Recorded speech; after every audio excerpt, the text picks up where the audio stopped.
शेतकरी बांधवांनो, आता बऱ्याच ठिकाणी जे आहे ते ऊसाची तोडणी झालेली आहे आणि आता हंगाम सुद्धा जे आहे ते संपुष्टात आलेला आहे. तर अशा जवळपास म्हणजे आणखीन एखादा महिनाभरापर्यंत ऊस उपलब्ध होईल. तर आम्ही ह्या ज्या प्लॉटमध्ये आहेत तर ह्याची नोंद जी आहे ते 8632 किंवा सॉफ्ट 8005 या नावानं ह्या व्हरायटीला जे आहे ते शेतकरी ओळखतात. पण ह्या सगळ्या परगाण्यामध्ये जे आहे ही जी ओरिजिनल जात जी आहे तिचं ओरिजिनल खरं नाव जे आहे ती आहे CO 62 175. आणि आता आम्ही हा खोडवा कधी तुटला हा खोडवा? नोव्हेंबर. हां. तर तुकार पिंपरीचे सरपंच महोदय आहेत मुंडे जे आहेत या ठिकाणी. आम्ही सहज निरीक्षणं घेतले. तर मुंडे साहेब, आपण आता जी काही बघितलं ही सगळी बेटाड, जसं हे एकदम असं चापकासारखं झालं आहे का नाही, आणि ही काळी पावडर आली, असे बेट किती आहेत सगळे ह्या रानाचा विचार केला तर किती टक्के होईल? 40% 40% आहे का नाही? 40%. आता महिना कोणता चालू आहे? आता हे फेब्रुवारी. तर आता थंडी आहे का नाही? थंडी आता कमी झाली ना.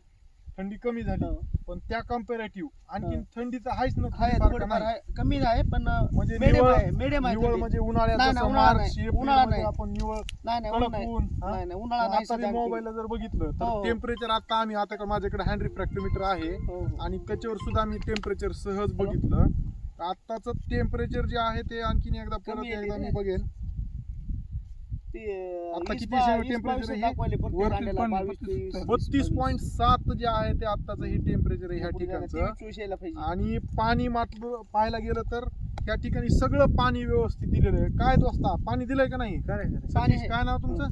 सुनील. सुनील पाणी दिलंय का नाही? होय. म्हणजे पाणी दिलेलं आहे, टेम्परेचर कमी आहे, म्हणजे चाबूक पाणी वातावरण हा चांगलं रोग जो आहे वातावरण चांगलं असून असं वातावरण का चांगलं होतंय? आहे. असं का होतंय? हा, म्हणजे चाबूक कानी रोग हा 37 डिग्री सेल्सिअस पेक्षा जास्त तापमान गेल्याच्या नंतर आणि पाणी अत्यंत दुर्भिक्ष पडलं तर त्यावेळेस चाबूक कानीला जे आहे ते ऊसाच्या जाती बळी पडतात. मात्र या ठिकाणी सगळी परिस्थिती चांगली असताना सुद्धा एवढी वाईट अवस्था झालेली आहे. आणि ह्याचे स्पोर्स जे आहेत ते एका जागेवरून लांब जर जायचं म्हटलं तर 2-2 किलोमीटर पर्यंत ते हवेच्या माध्यमातून जातात. ह्याचा विनाकलम असा जमिनीमध्ये पडतो. सोबत मायन्यूट रसशोषक किडी असतात, काही पांढरी माशी असते, मावा, ह्या तुडतुडे, ह्या सगळ्या गोष्टी. तर ह्यांना सुद्धा ह्यांच्या पायाला सुद्धा ह्याचे स्पोर्स जे आहे ते चिटकून ह्याचे बीजाणू म्हणतो आपण त्याला मराठीमध्ये, ते बी इथून दुसरीकडे लांब 2-2 किलोमीटर पस्तूर जाऊ शकतात. आणि त्याच्यामुळे जे आहे ते आपली सगळ्या चांगल्या साखर उतारा देणारे जाती बाधित व्हायलेले आहेत. आता आपण जर पाहिलं 2017 मध्ये ओरिजिनल MS 10,001 आला, 8005 VSIचा आला. त्यावेळेस औषधाला त्या जातीमध्ये आपल्याला कानी दिसत नव्हती. मात्र एवढी उत्कृष्ट जात जी अक्षरशः 11 महिने 12 महिन्याला जर पाहायला गेलं तर म्हणजे त्याला 22-23चा ब्रिक्स बसायचा. 10,001ला सुद्धा 12 महिने झाले की कारखाना पळतीवर त्याला न्यायचा किंवा नेतय आता सुद्धा. पण त्या सुद्धा जाती जी आहे ते त्याच्यामध्ये आता थोडा जे आहे ते ह्या चाबूक कानीचा प्रादुर्भाव आता दिसायला चालू झालाय. त्याचं प्रमुख कारण की ही जी काही 1962 साली तयार झालेली जात जी महाराष्ट्र शासनाने 1991 मध्ये बॅन केलेली आहे लागवडीला, त्याचं प्लांटेशन आपण करतोय. त्याच्यामुळे आपल्या चांगल्या ऊसाच्या जातीचं सुद्धा जे आहे ते नुकसान होईल आहे. आता सरपंच साहेब आहेत प्रचंड आम्ही बेजार. आज इलेक्शन आहे, आज म्हणजे पंचायत समिती जिल्हा परिषदचा आपल्यासाठी तर किती महत्वाचा विषय. तर अशा ह्याच्यामध्ये सुद्धा आम्हाला इथं अक्षरशः बेजार व्हावं लागलं. हँड रिफ्रॅक्टोमीटर आता माझ्या खिशातच आहे. आपण सरपंच साहेब किती ऊस काढले ह्याचे तुमच्या प्लॉट मधले? 10 ऊस काढले, 10-12 ऊस काढले. 10-12 ऊस काढले. आणि आपलं ती जी ऊस आहे डिसेंबरचं प्लांटेशन आहे. आज महिना कोणता चालू आहे? फेब्रुवारी. मला सांगा सरपंच साहेब, फेब्रुवारी महिना चालू आहे, आता तुमच्या ऊसाला किती दिवस झाले? बघा ना, डिसेंबर गेला, जानेवारी, 14 महिन्याच्या जवळपास झाले का नाही? 14 महिने. 14 महिने. मग एवढे दिवस होऊनही आपण किती ऊस काढले? 12 ऊस काढले. 12 ऊस काढले. 12 ऊसातला काय सरासरी ब्रिक्स येत होता सांगा बरं? सरासरी 20, 21, हायेस्ट 22, 22.8 पस्तूर गेला. पण हो. त्याच्यावर गेला का? नाही गेला.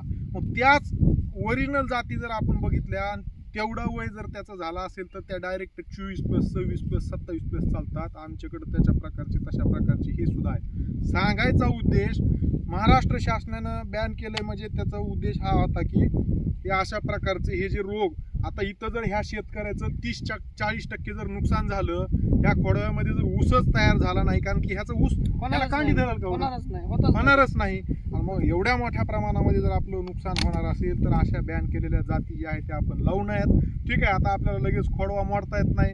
आपलं शेतकऱ्याची काय परिस्थिती आपल्याला अजाणतेपणी किंवा नर्सरी चालक काय नालायक, आमच्या इकडे एक लातूरचं एक हे आहे, त्यानं चुकीच्या नावानं त्याचा प्रसार केला आणि सगळ्या शेतकऱ्याच्या ह्याला म्हणजे नुकसानीत घातलं. साहेब, तर आपल्याला ह्याचं ज्यावेळेस सुद्धा- बेन दिलं त्यावेळेस 86-32 म्हणून दिलं ते आलेलं आपले बेन आहे. शेतकरी आपल्याला मग फसवलेले आता ज्या टायमाला ह्या सुद्धा आज गोष्टीची- तुम्ही म्हणाले 92-065 म्हणले ना, 62-165 62-062 पण आजपर्यंत कुठलाच अधिकारी आम्हाला म्हणला नाही म्हणला की नाही. हे काय मग कारखानदारीतल्या लोकांचं सुद्धा हे चुक आहे ना. मग आता महत्त्वाचा तुम्ही हे विषय ऊस की- कोणता आहे, मग हा. जर तुम्हालाच ओळखता येत नसेल हा. कारखान्याला, मग आम्ही काय म्हणजे करायचं? शेतकऱ्याची काय आम्ही त्याच्यामध्ये काय करायचं? तुम्ही आम्हाला हा, 8,000 महत्त्वाचा 8,000 विषय म्हणून आहे. हे दिला, म्हणजे तुम्ही 86-32 म्हणून हे लावाय दिला. 8,005 म्हणून सुद्धा काही काही लोक म्हणतात 8,005 हा. आहे. आपण असं नाही ना. तर मग हे आता ह्या ज्या गोष्टी आहेत त्या शेतकरी बांधवांनी खऱ्यानं शेतकऱ्यापर्यंत महत्त्वाचा विषय ज्ञानच की तुमच्या कारखान्याकडून मार्गदर्शन होणं, तुमच्या जात मिटिंग नाही. होणं, खरी गोष्ट. तुम्ही त्याला मार्गदर्शन करणं, करत ऊसाची नाही. ओळख पटवून देणं, बरोबर. हे कारखान्यानं बरं, पुढाकार किमान घेऊन. आज तरी तुम्हाला हा विषय हा, बरं, हे- चाबुक्कानी हा विषय ह्याच्या आधी माहिती होता का? ऐकून तरी होता का तुम्ही? कहाणी ऐकलेली होती, पण ती आम्ही चाबुक्कानी- पिवळ्याला होत होती कहाणी आमच्या. हा, हा, हा. पिवळा जे आहे ना, ज्वारीला ज्वारीला आहे. होत नाही, पण होती. ऊसातली चाबुक्कानी ऊसातली- पहिल्यांदाच नाही, ऐकली का? नाही, नाही ह्या तुम्ही? वर्षीच बघायला होतं. तर गेल्या वर्षी हे पासून दिसती महत्त्वाचं थोडीफार. काम आहे गेल्या वर्षी होती थोडी. केन डेव्हलपमेंटच्या लोकांनी रानामध्ये गेलं पाहिजे, शेतकऱ्याला सांगितलं पाहिजे. तर ती नाही केलं तर हो. जसं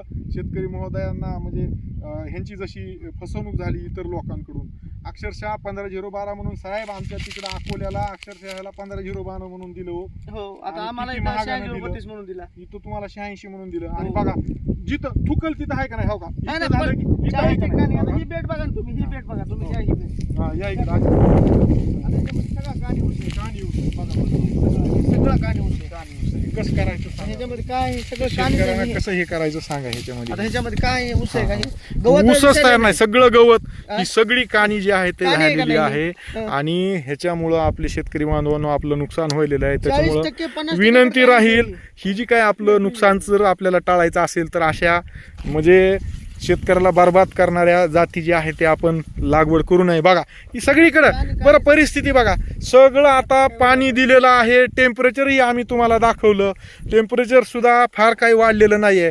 अशा परिस्थितीमध्ये ही जर सगळी कानी बघा, हो का ही सगळी कानी आहे बघा. तर अशा ठिकाणी जे आहे ते शक्यतो तुम्ही हे जास्त जर 40%च्या वर जर दिसत असेल तर खोडवा सुद्धा मोडून टाका. आणि अशा ठिकाणी आता पाणी व्यवस्थापन चांगलं करा. आणि दुसरा महत्त्वाचा विषय, ह्या ठिकाणी ह्याचं व्यवस्थापन करण्याच्या अनुषंगानं जर फवारणी करायची असेल शक्यतो मी म्हणेन करू नका, कारण की ऊसासारख्या पिकाला आपण जास्त खर्च करायचा नसतंय. पण करायचंच असेल तर आझाजिस्ट्रोबिन नावाचं जी काही घटक असलेलं आंतरप्रवाही बुरशीनाशक आहे, आमिस्टार टॉप नावाने येतं आहे, त्याच्यामध्ये डायफेनॉल नावाचा एक घटक आहे. तर त्याची जी आहे ते आपण महत्त्वाचा घटक लक्षात घ्या. ह्या डायफेकॉनॉझॉल नावाचा ट्रायझोल गटातला जे बुरशीनाशक आहे कुठल्याही कंपनीचं तुम्ही घ्या आणि त्याची फवारणी 1 मिली प्रति 1 लिटर पाणी याप्रमाणे जर केली तर थोड्याफार प्रमाणामध्ये आपण ह्याचं जे आहे ते कंट्रोल करू शकतो. ही जी आहे ते ॲग्रिस्को शिफारस आहे आपल्या VSIची. तर पूर्ण हे नाही वाढू नये म्हणून हे. सगळं तर हे जे आहे ते आपण गोष्टी आपण सगळ्या already 40-50% लक्षात आहे. घेणं गरजेचं आहे. नाही